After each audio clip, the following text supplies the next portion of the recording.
So YouTube today recommended to me a video based on Sonic X. And the video was from chaomix, where he talked about the final season of Sonic X known as the Metarex saga. The only catch is chaomix decided to focus on the Japanese version instead of the 4Kids version because the Japanese version had everything, still within its context and nothing taken out. And he did mention in this video that the Metarex saga, which I'm pretty sure a lot of us pretty much guessed by now, was an original story meant for the anime and the anime only. Well, Season 1 was an introductory season to the show, giving us an idea of what we're going to be in store for, as well as Season 2 was mostly game adaptation after game adaptation. Sonic Adventure, Sonic Adventure 2, what was the other one? Sonic Battle. And then, of course, you had the finale, which in a way was kind of original, but had some game elements in there too. But when it came to Season 3, it was entirely all new and original.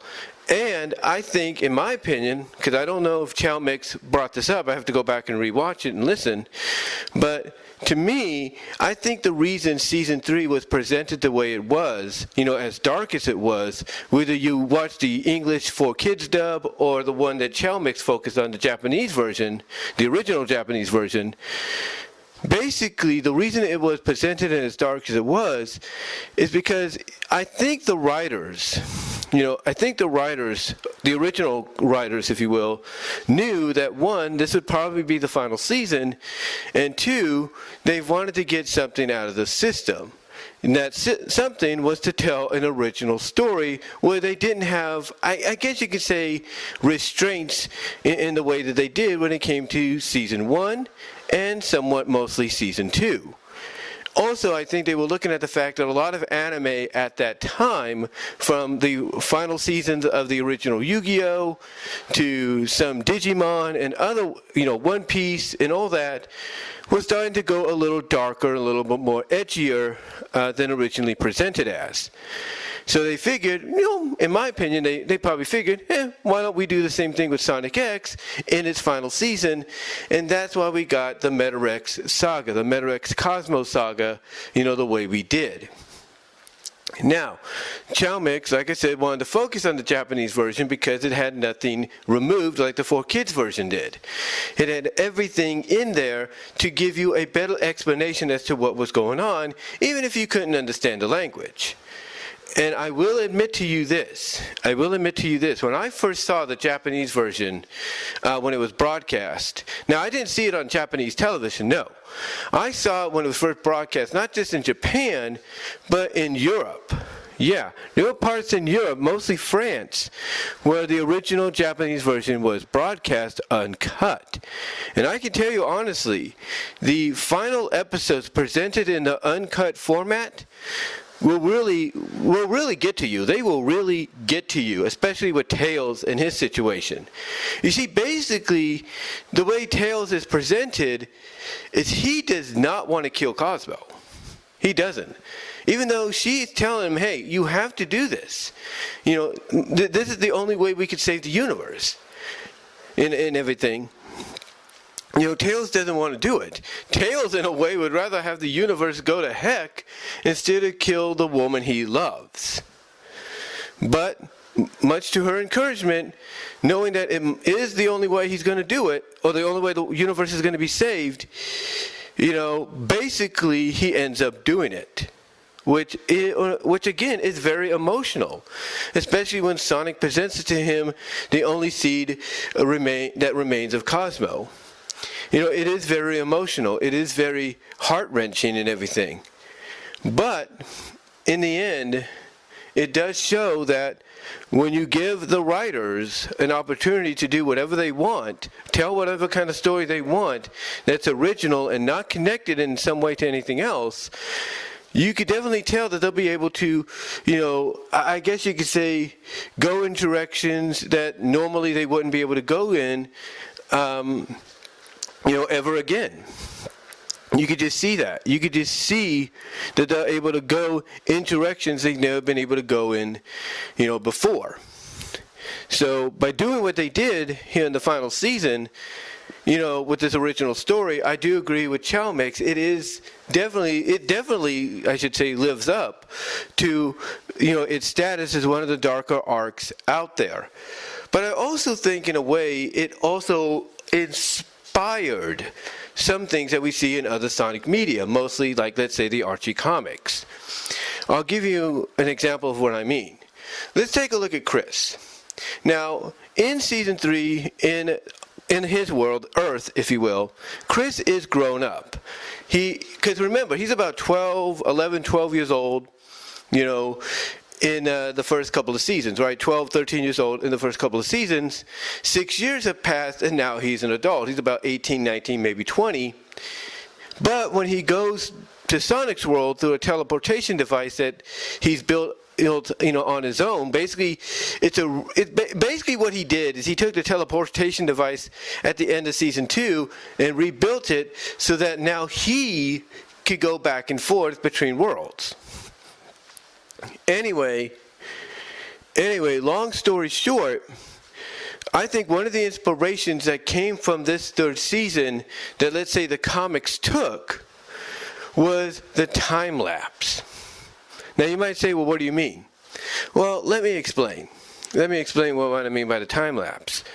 You see, the time lapse basically, when it came to the comics, occurred because of Sonic sacrificing himself in 125, and instead of dying, was blasted 83 million light years away. And that by the time he came back, instead of a month or a few years passing, a whole year passed. Now, according to chaomix, when he did his take on the final season and Chris showing up, Chris finds out in the Japanese dub, and I think even not dub, but the original Japanese broadcast, and I think as well as in the English dub, that, instead of 6 months passing, or 6 years passing between, both worlds, that on Sonic's world, it's been 6 months. Well, on Chris's world, it's been 6 years, which basically says the equivalent of Chris, celebrating a year, on his world, it's just 1 month on Sonic's world. So in other words, the, 30-day calendar, just kind of like repeats, if you will, on Sonic's world for the year, on Chris's world or something like that. And I bring that up because, again, you kind of see the similarities from the Archie book. Now, I'm not saying they got that entirely from there, but it is kind of a coincidence that you kind of get something similar. The other thing, too, that we have to look at is, I believe, in my opinion, Ian Flynn took inspiration, as much as I hate to say this, from this saga. He took inspiration from this saga to build the Mecha Sally arc on. Let me explain. You see, we find out later on that Cosmo has been an unwilling spy for Dark Oak and the Metarex, which is why, and would explain why the Metarex were always in the same vicinity at the same time as Sonic, Eggman, and the others to try to get the Chaos Emeralds and stuff like that. And Cosmo, shocked by this and remembering exactly how it came to be, became basically an unwilling traitor. Now, the difference is that her friends were there to support her, saying, hey, look, they might, overhear what we say. They might be able to, keep up with us and everything, but it's not going to stop us from winning. It's not going to stop us from beating them and restoring order.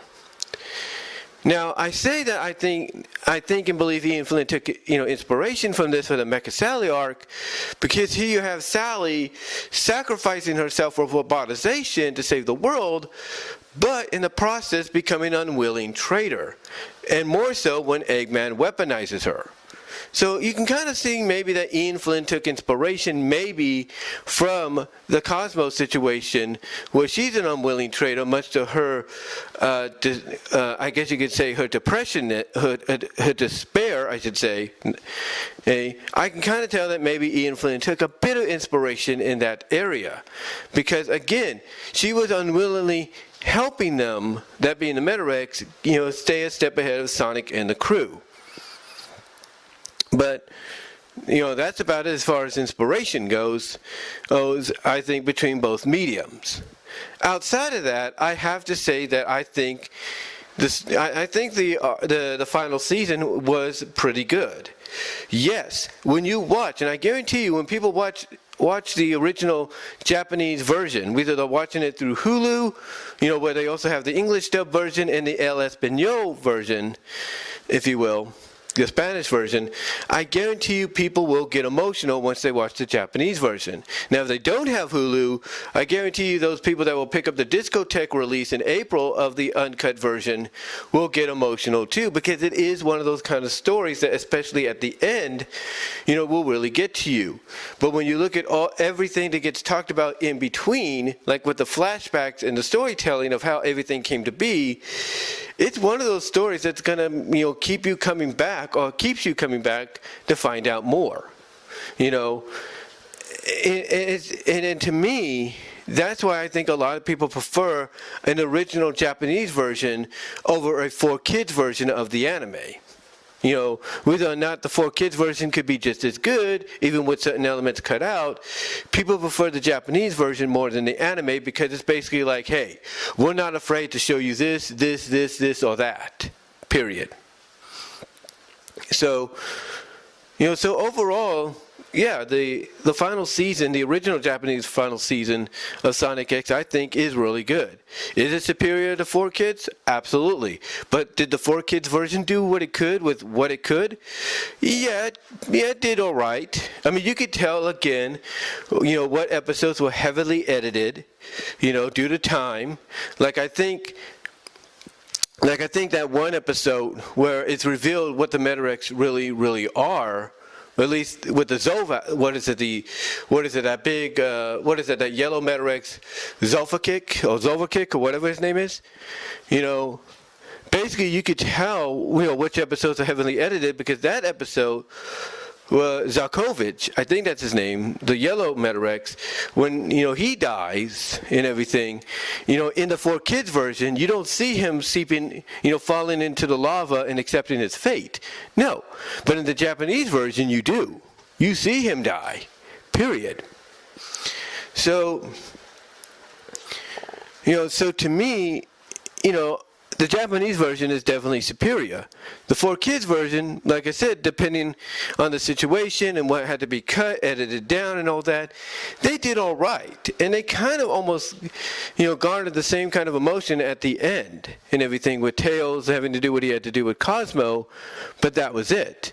The Japanese version, I should say, was, superior in the fact that it just didn't cut away. It wasn't afraid.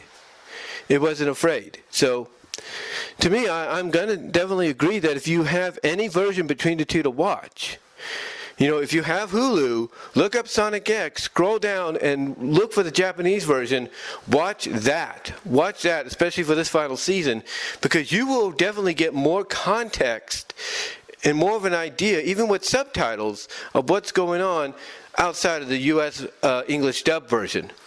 But if you feel that the English dub version's more your style, more comfortable, less disturbing, less emotional, and you want to go with something like that, especially if you're watching it with your kid, then more power to you. But to me, I do agree the Japanese version is definitely superior in every aspect. Again, 4Kids did what they could, but the Japanese version was definitely more superior, in every way.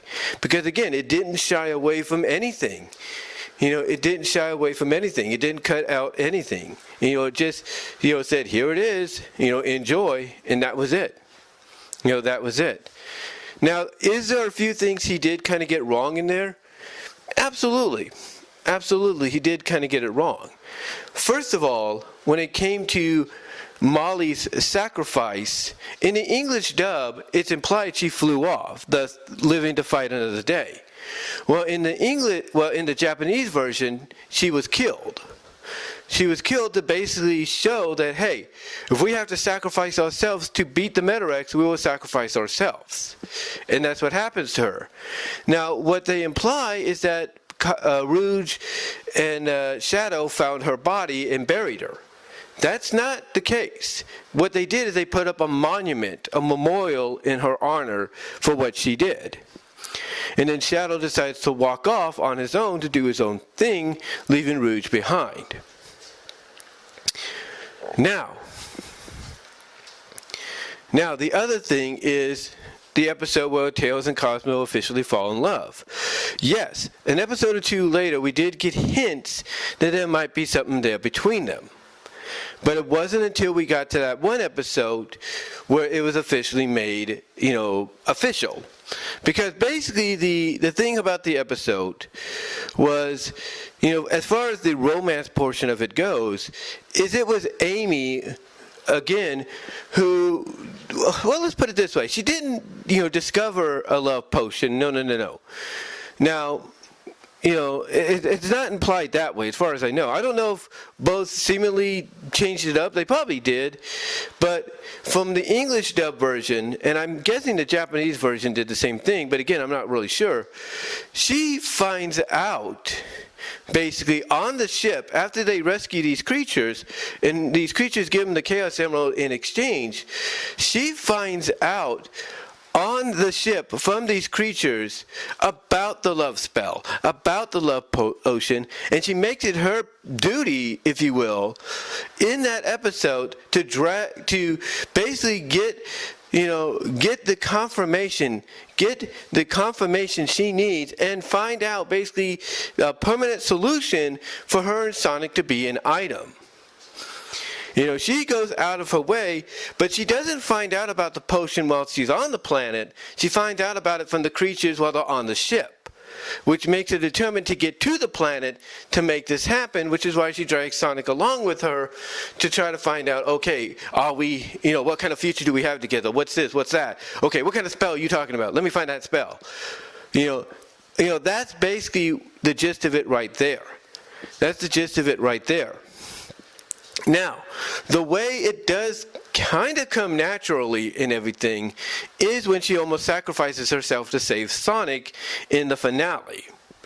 That is basically where I think it becomes the closest that Amy and Sonic become an item as far as the Sonic X continuity is concerned.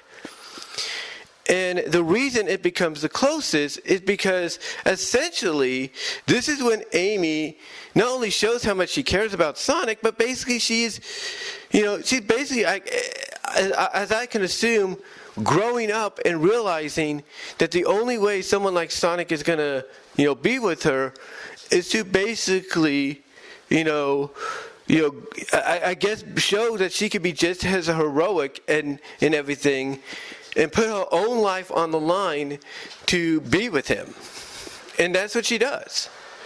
That's what she does, and that's why the heart of the planet basically reacts the way it does to them. It basically reacts to the fact that that they have feelings for each other as friends, but they can also see that there is something more there, and it was punctuated by the fact that Amy did what she had to do to justify why she always wants to be with Sonic, or why she cares about him, going as far as to say, hey, I'll kill myself, I'll sacrifice myself to save Sonic. Well, I wouldn't say kill herself, but basically put her life on the line for him, period. The point is, though, the romance that's hinted at between the two happens at the end. It kind of gives you an idea of, okay, now Amy has an understanding of, yeah, Sonic does feel for her, but if they're going to have something, she has to kind of grow a little bit and mature and realize that, hey, what she did, it is one way to show Sonic, yeah, I'm willing to go this far to be with you and everything. But it also shows Sonic that, hey, this is the girl I want to probably be with because of the fact that, hey, she's willing to put her life on the line just like I am. So there you go. There you go. But outside of that, though, the love story thing, though, going back to that, that episode, again, Amy finds out about it while they're on the ship after they rescue these creatures. That's when she finds out about it, and she makes it her mission to try to, get things to go her way, which they don't. The other thing I think we have to look at when it comes to this final season, especially the Japanese version and to an extent the English version, but mostly Japanese, is the fact that Sega allowed Sonic to get into such parallel situations, very perilous situations that normally you wouldn't see him in.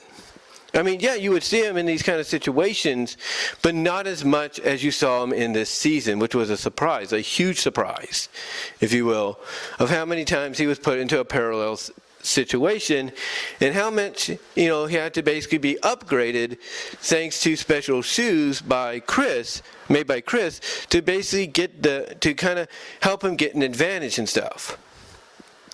So I got to give him credit there, and I got to give him credit on both sides of the spectrum, maybe more so with the Japanese version, that they allowed Sonic to go that dark super route. That dark, like, hey, if I go super without the help of the legit Chaos Emeralds, and I go super with these fake ones, hey, that basically he realizes, hey, there's a side of me that lets me just let loose and not have a care in the world, kind of deal. Normally they would not let that happen. We know that. So got to give credit where it's due, that they allowed the writers, the people behind the series, to go that far with Sonic, where he had perilous situations he was in, but also to go as far as to give him have him give into a dark side of him, where he went super, but with the help of fake emeralds instead of legit emeralds, or something like that. But in the end, it is definitely probably between the two, the Japanese version, the more superior one you want to watch. So in conclusion, I recommend checking chaomix's version, or checking out chaomix's video, on the Metarex saga. You'll thoroughly enjoy it. There's no doubt about that. And you will get an audio podcast version of this at BW Rose's Discussions, all your favorite audio podcast locations except for Pandora. You will get, that's what you'll get, I should say, and all that, sorry. But yeah, you'll get an audio version of this. Also, support me at my Teespring store, which you can click at the upper right-hand corner of the end screen. Also, ladies and gentlemen, check me out at BW Roses at VENMO for content you can't get here on YouTube. Also, support me at BW Roses 98 at Cash App. Also, Brian-Womer-2 at Venmo. You can help me financially there. Also, check me out at deviantart.com, so that's BVW1979. And support me at BW Roses on Patreon with the $1 or $3 tier. But guys, give me your thoughts overall on the final season of Metarex Saga, especially the Japanese version. Do you think it's more superior to the 4 kids, or do you think maybe both have the pros and cons? Let me know down below in the comments and in the live chat during the premiere. Again, check out chaomix's video, which will be linked here at the end screen. And until next time, guys, I am out.